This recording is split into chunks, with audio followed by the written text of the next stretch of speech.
Back to clean news UP. चलिए देखते हैं उत्तर प्रदेश की 25 फटाफट बड़ी खबरों को। इससे पहले आप न्यूज को कहां से देख रहे हैं हमें कमेंट में बताना बिल्कुल ना भूलें।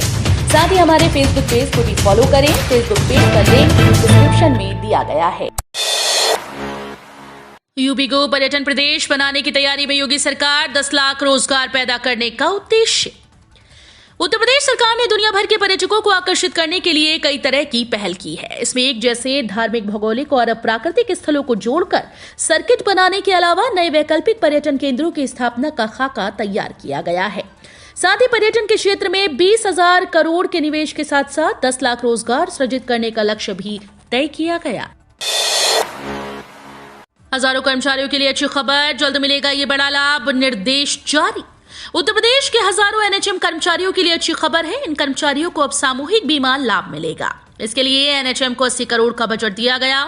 मीडिया रिपोर्ट्स की माने तो इस संबंध में सभी सीएमओ को निर्देश दिए गए हैं कि मानव संपदा पोर्टल पर बचे सभी कर्मचारियों के नाम 30 नवंबर तक अपडेट कर दिया जाए ताकि उन्हें लाभ मिल सके। दरअसल उत्तर प्रदेश में राष्ट्रीय स्वास्थ्य मिशन के तहत नर्सिंग, लैब टेक्नीशियन, अटेंडेंट समेत कुल 68,469 कर्मचारी कार्यरत हैं। यूपी के 10 जिलों में बनेंगी अत्याधुनिक कोर्ट बिल्डिंग। सीएम योगी ने अफसरों से प्रेजेंटेशन बनाने का निर्देश दिया। मुख्यमंत्री योगी आदित्यनाथ ने उत्तर प्रदेश के 10 जिलों में भव्य और अत्याधुनिक सुविधाओं वाले न्यायालय भवनों के निर्माण के लिए अधिकारियों को निर्देश दिया है। सीएम योगी ने आगरा, औरैया, हापुड़, कौशांबी, महोबा, बहराइच, चंदौली, हाथरस सहित 10 जिलों में नए न्यायालय भवनों के निर्माण के लिए लोक निर्माण और नियोजन विभाग के अफसरों को 15 दिन के अंदर डिटेल प्रेजेंटेशन प्रस्तुत करने के लिए कहा है। सीएम योगी आदित्यनाथ ने कहा कि इन भवनों की डिजाइन न सिर्फ खूबसूरत हो बल्कि इन्हें वर्टिकल आकार में बनाया जाए जिससे भूमि की भी बचत हो सके।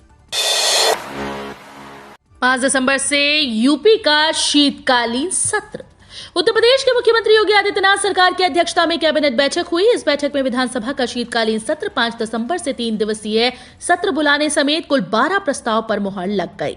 कैबिनेट मीटिंग में इस बात पर भी चर्चा हुई कि इस साल का बजट कैसा होगा। इस बैठक में 2 निजी विश्वविद्यालय की स्थापना के प्रस्ताव को भी मंजूरी मिली। इसके तहत HRIT विश्वविद्यालय गाजियाबाद और महावीर विश्वविद्यालय मेरठ को आशय पत्र जारी करने की मंजूरी मिली।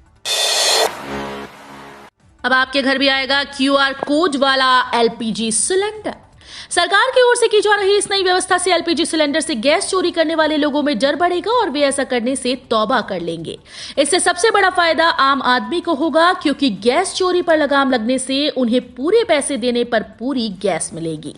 फिलहाल अगर कोई डिलीवरी मैन चुपके से आपके बुक किए गए सिलेंडर से गैस निकाल लेता है तो आपको पता चलने पर उसे पकड़ना मुश्किल हो जाता है। लेकिन जब QR कोड से सिलेंडर लैस होगा तो फिर गैस चोर बचकर भाग नहीं पाएंगे। मुस्लिम पक्ष की याचिका खारिज, अगली सुनवाई 2 को होगी। ज्ञानवापी परिसर का कब्जा भगवान आदि विश्वेश्वर को सौंपने और वहां मिले शिवलिंग के दर्शन पूजन का अधिकार देने की मांग को लेकर विश्व वैदिक सनातन संघ की अंतर्राष्ट्रीय महामंत्री किरण सिंह के प्रार्थना पत्र पर गुरुवार को सिविल जज fast track court Mahendra Kumar Pandey की अदालत में सुनवाई हुई। अदालत में मुकदमा सुनने योग्य है या नहीं, इस पर मंदिर व मस्जिद पक्ष की ओर से दलीलें पूरी हो गई। मुस्लिम पक्ष की याचिका खारिज, वाराणसी कोर्ट ने मामला सुनवाई योग्य माना। अब इस पर सुनवाई 2 दिसंबर को होगी।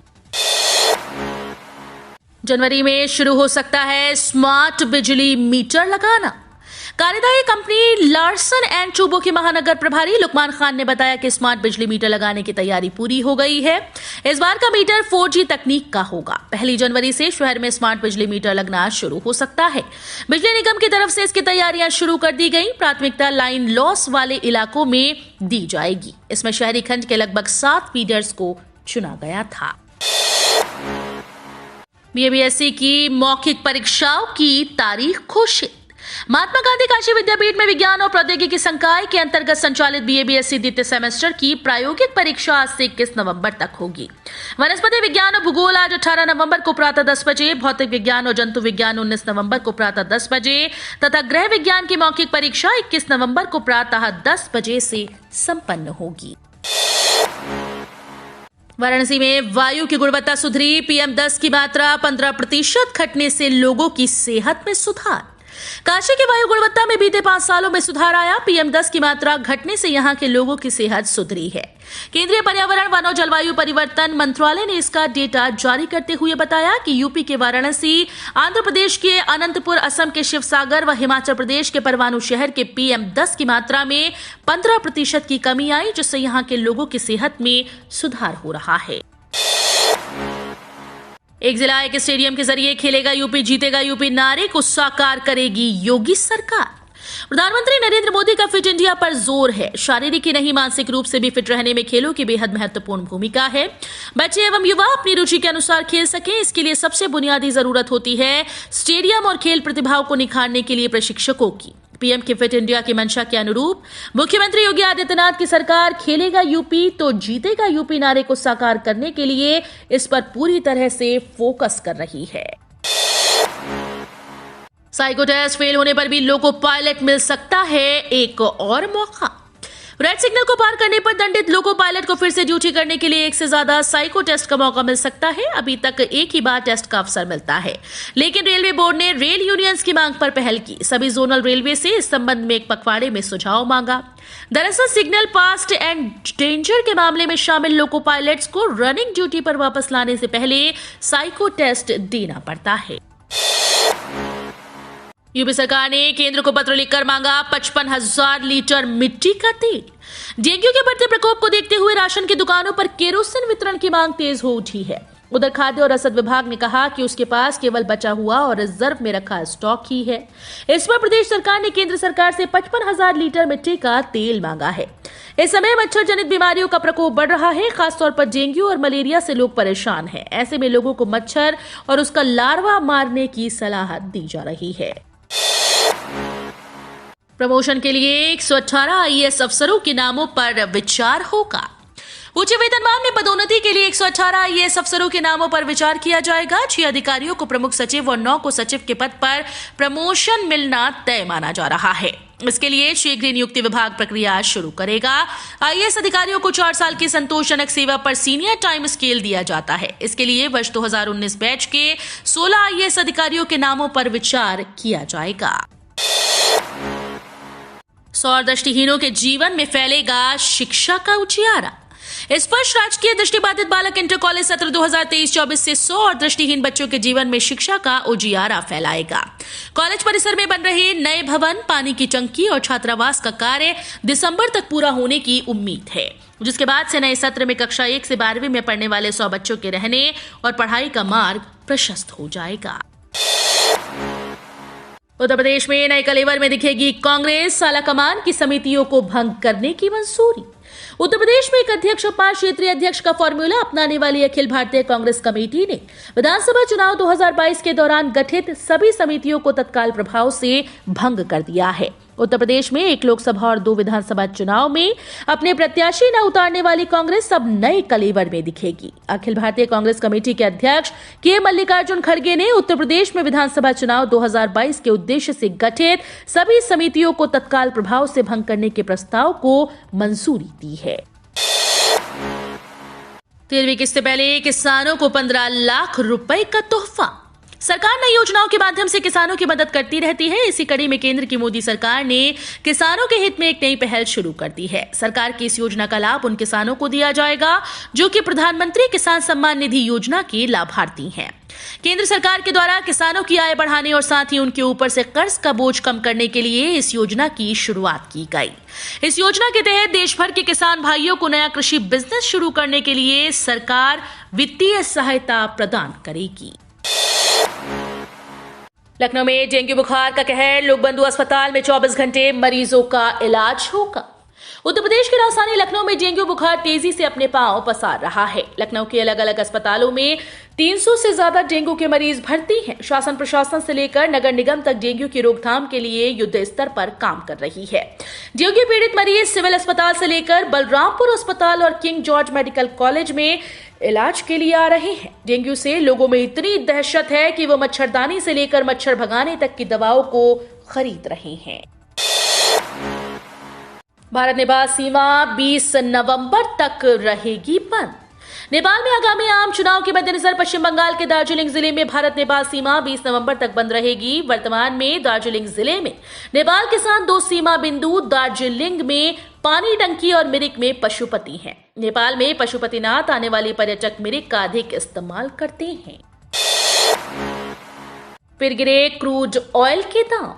पिछले दिनों क्रूड ऑयल की कीमत बढ़कर $100 प्रति बैरल के नजदीक पहुंच गई थी, लेकिन फिर से कच्चे तेल की कीमत में गिरावट देखी जा रही है। अगस्त सितंबर के महीने में रिकॉर्ड गिरावट के बाद क्रूड में उठापटक का दौर बना हुआ है। गुरुवार सुबह WTI क्रूड नरमी के साथ $85.29 प्रति बैरल पर देखा गया। वहीं ब्रेंट क्रूड $92.86 प्रति बैरल पर पहुंच गया। योगी सरकार ने लिया यूपी पीईटी के लिए बड़ा फैसला। यूपी एसएससी पीईटी के अभ्यर्थियों के लिए बड़ी खबर है। योगी सरकार ने छात्रों के हित में बड़ा फैसला लिया। दरअसल यूपी पीईटी 2021 के स्कोर कार्ड योगी सरकार ने 8 जनवरी या जब तक यूपी पीईटी 2022 का रिजल्ट नहीं आ जाता तब तक के लिए मान्य कर दिया है। सरकार ने पीईटी 2021 की वैलिडिटी बढ़ाकर खास तौर से उन छात्रों को राहत दी जिनकी वैलिडिटी समाप्त हो रही थी। यानी अब 8 जनवरी तक भी जो यूपी एसएससी की भर्ती आएगी उसमें 2021 पीईटी वाले छात्र पूरी तरह से शामिल हो सकते हैं। गूगल प्ले ने भारत में शुरू की यूपीआई ऑटो पे पेमेंट की सेवा। गूगल प्ले ने भारत में सब्सक्रिप्शन आधारित खरीदारी के लिए यूपीआई ऑटो पे पेश किया है। यूपीआई को शुरू में 2019 में भुगतान विकल्प के रूप में प्लेटफॉर्म पर उपलब्ध कराया गया था। गूगल का दावा है कि यह 60 से अधिक देशों में 300 से अधिक लोकल भुगतान विधियों का सपोर्ट करता है। National payments corporation of India ने इस साल की शुरुआत में जुलाई में आवर्ती भुगतानों के लिए यूपीआई ऑटो पे सुविधा शुरू की। यह ग्राहकों को फोन बिल, ईएमआई भुगतान, बीमा, बिजली बिल, मनोरंजन, ओटीटी सब्सक्रिप्शन आदि जैसे चक्रीय खर्चों के लिए ई मैंडेट सेट करने में सक्षम बनाता है। जल्द निपटा लें बैंकिंग से संबंधित जरूरी काम। दिसंबर में कुल 13 दिन बंद रहेंगे बैंक। साल के 11वें महीने नवंबर का 15 से ज्यादा दिन बीत गए हैं। कुछ ही दिनों में साल 2022 का आखिरी महीना दिसंबर शुरू हो जाएगा। यदि आप दिसंबर में बैंकिंग से संबंधित काम करने वाले हैं तो दिसंबर महीने में कुल 13 दिन बैंक बंद रहेंगे। अगर अगले महीने बैंक से जुड़ा कोई अहम काम पेंडिंग है तो जल्दी ही आप काम निपटा लें। एम्स गोरखपुर में निकली सहायक प्रोफेसर सहित 92 पदों पर भर्ती। नौकरी ढूंढ रहे उम्मीदवारों के लिए अच्छी खबर है। All India institute of medical science Gorakhpur ने फैकल्टी के पद पर भर्ती निकाली है, जिसके लिए उम्मीदवार आधिकारिक वेबसाइट पर जाकर आवेदन कर सकते हैं। इस भर्ती अभियान के लिए उम्मीदवार 19 दिसंबर 2022 तक ऑनलाइन मोड में आवेदन कर सकते हैं। अधिसूचना के अनुसार इस भर्ती अभियान के जरिए फैकल्टी के 92 पद पर भर्ती की जाएगी।